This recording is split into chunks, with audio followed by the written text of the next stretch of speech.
Hello, hi, and welcome again to the Terminal Podcast, where in the end, it's all about the numbers. This is a show about baseball when in season, but it's not always baseball season.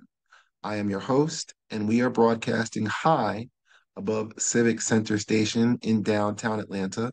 And tonight, we are talking about patience and procrastination.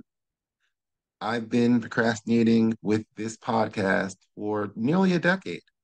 I can find attempted episodes deep within my catalog of stuff of audio and video and silly things like CD catalogs.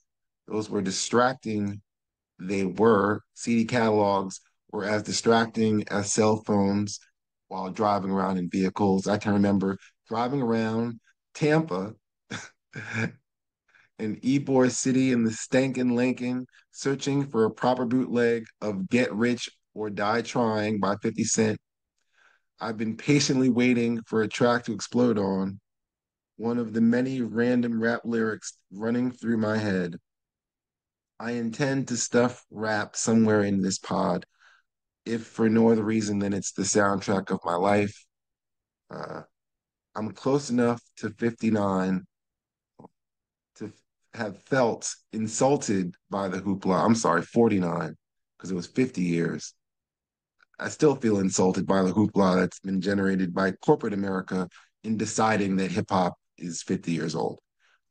It's a musical genre that was completely ignored for years, which rightly gave its first album of the year award in 1988 to DJ Jazzy Jeff and the Fresh Prince.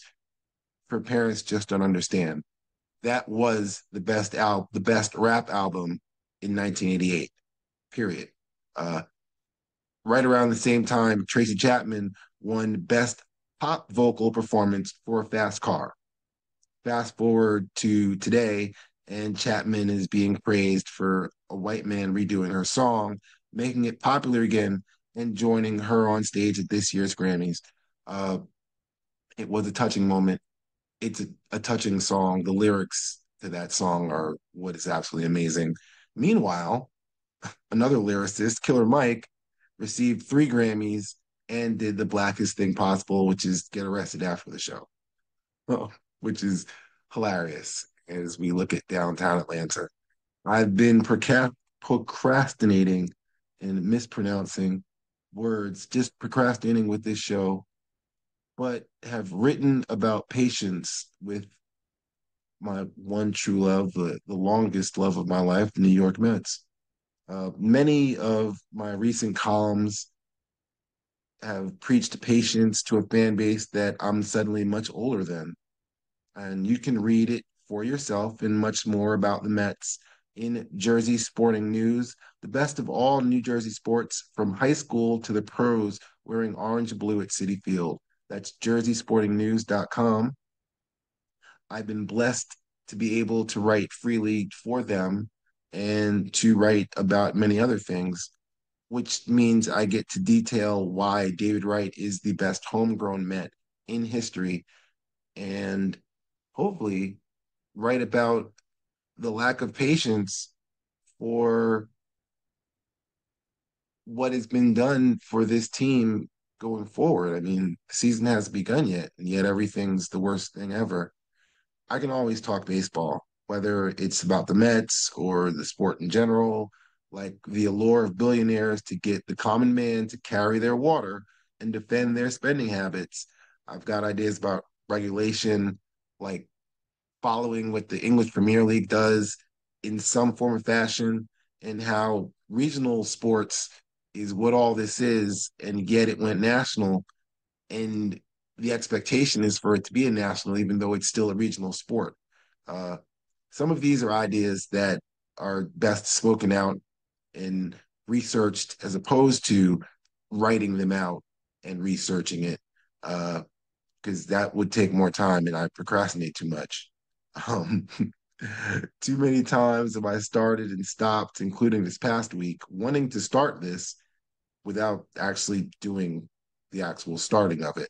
I've got ideas, and they include, well, they include a bunch of things, but um, mostly around sports and writing and making people laugh and making myself laugh more than anything, as I've already done. Well, here's hoping some of this can still come true. So I'm not going to blow my wad early. Instead, I'll show some patience. And as you see the James Wendell George Parkway below, is what you'll see. This infrastructure project runs from Hartfield Jackson Airport, busiest airport in the nation, through the middle of downtown Atlanta and beyond, connecting the largest city south of the Mason-Dixon line.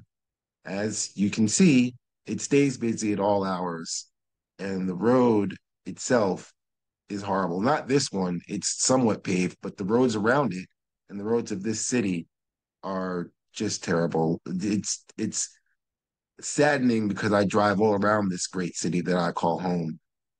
And I love this city, and the roads across it are horrible, whether you're OTP or ITP. And I've lived long enough around here to know what those acronyms mean and to call myself a AT alien and not feel like anything else. I was outside. I lived OTP for nearly a decade before I moved ITP, right before the pandemic. A phrase that doesn't get used often enough since we're a generation that lived through a global pandemic, but we're just going to ignore it, I guess, until it becomes history.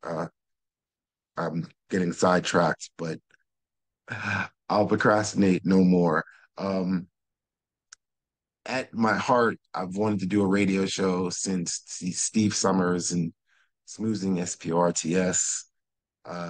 But I also want to host a game show because it's just so fun. As close as I can do, the Terminal Podcast is at its heart a game show. So they will always try to have a trivia question at the end of it. And so here's tonight's trivia question. The $100,000 pyramid, the $10,000 pyramid, whichever various form that you have kind of seen it in some format. It's been around since 1973, so it's slightly older than me. Uh, there are these things called the Daytime Emmys, and Jeopardy has the most outstanding game show, of course. They've got 13 of them. The various pyramid series are second all time on that list. The number I'm looking for is how many made it easier. The answer I'll either put in the description for this episode or maybe it'll be the title of the next episode. Hopefully, there is a next episode, and hopefully, you'll successfully find your way back to the Terminal Podcast. If not, I hope your travels down this road or any other take you home. I'll return to mine, and thank you for listening.